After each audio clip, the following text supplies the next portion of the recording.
All right. Good morning, Teach Better family. I am with the fantastic and marvelous Katie Miglin this morning as we are going to do our Administrator Mastermind recap.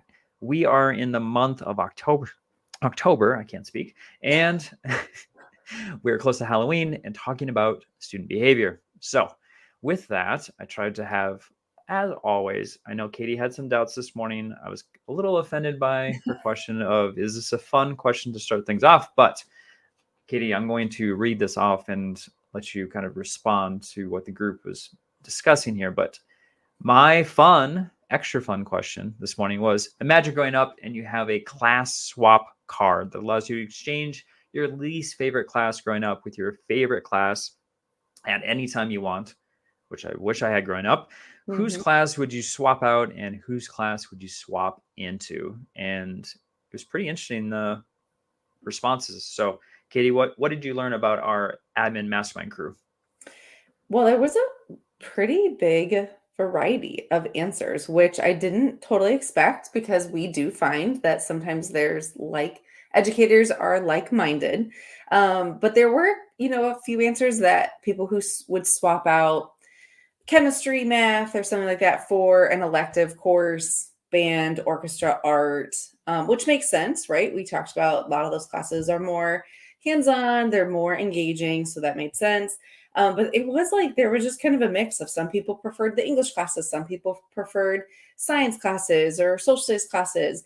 A lot of us kind of laid like on the class that we remember positive things about a teacher, which was the point, I think, of why you asked it, but kind of what teachers set, a good environment or made it more engaging, things like that. So yes, I will admit I maybe questioned the fun factor, but it was kind of fun to think through like, oh, if I went to this class, what could I have swapped it out for? So good job, Josh. Way to start us on a good note. Well, you kind of called me out a little bit about my intentions. Yes, that's exactly why I asked the question, was because I wanted folks to remember as a student, for the classes, your physics, your science classes. I think the funniest one was the smell of frogs, before you have to dissect them, and how that's, administrators said that, they would go anywhere other than that class, specifically for that lesson.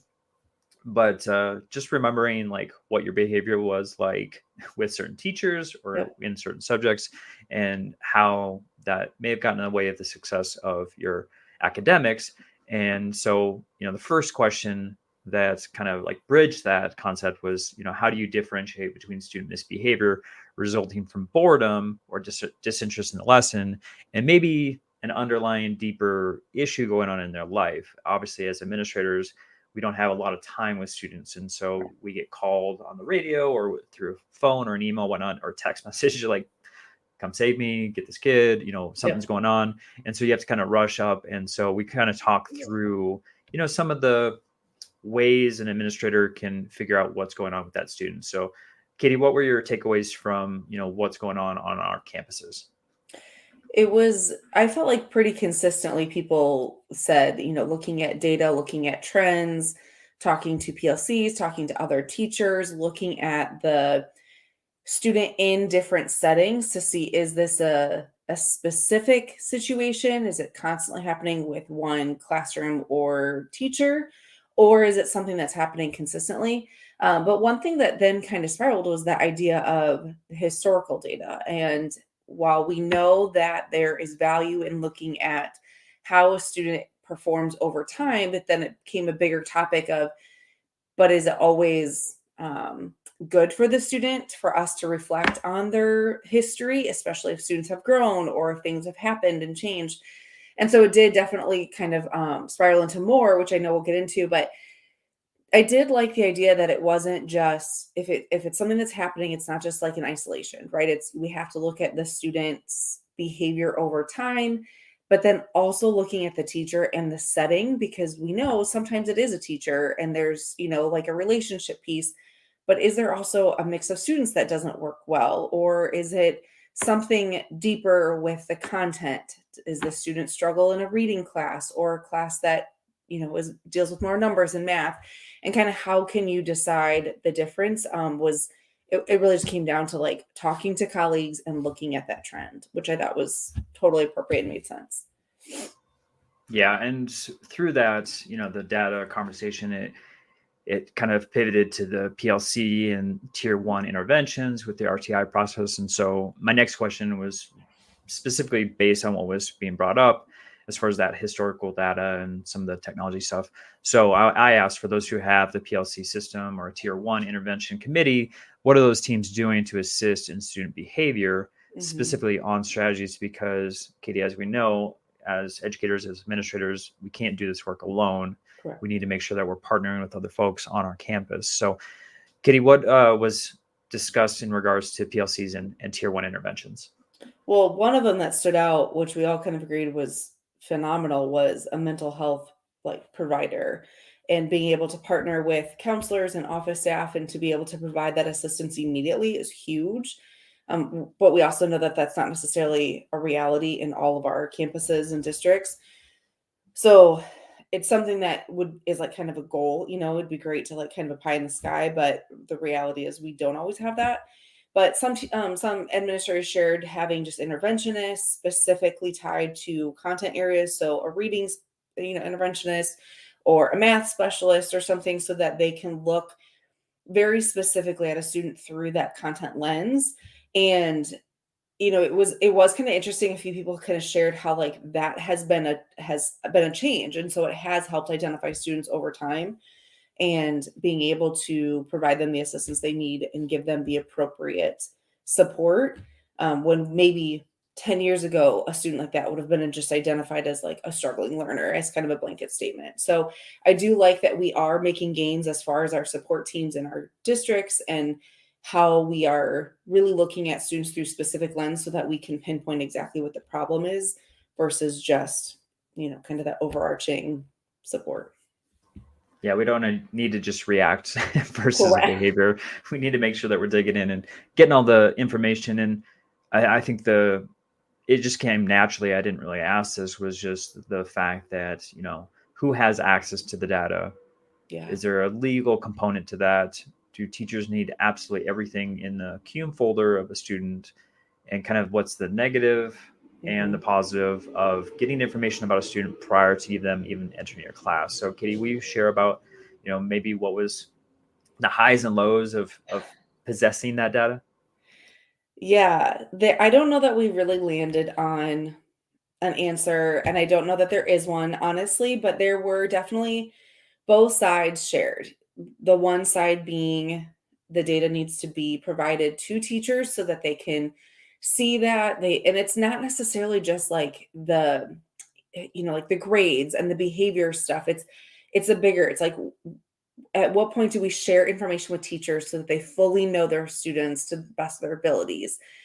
But then the other side is some of that needed? Is it being held against students? If you have a student who has grown a ton, are we holding some of that information against them, thinking that they're falling into that mold? If they were a difficult third grader, it doesn't always mean they're going to be a difficult fourth grader. And so it's kind of navigating that, but also just there was lots of conversations about the legalities of it, of, teachers are not always trained or really kind of in the moment thinking about how they're typing things in, to whether it's spreadsheets or online platforms or whatever. So it was kind of the conversation really kind of lended itself to like, how do we navigate that as a building or as a district, campus, whatever, so that teachers have the information they need so that they can make appropriate next steps and support students, fully, but then also so that it's not gossipy or put in the wrong hands or done kind of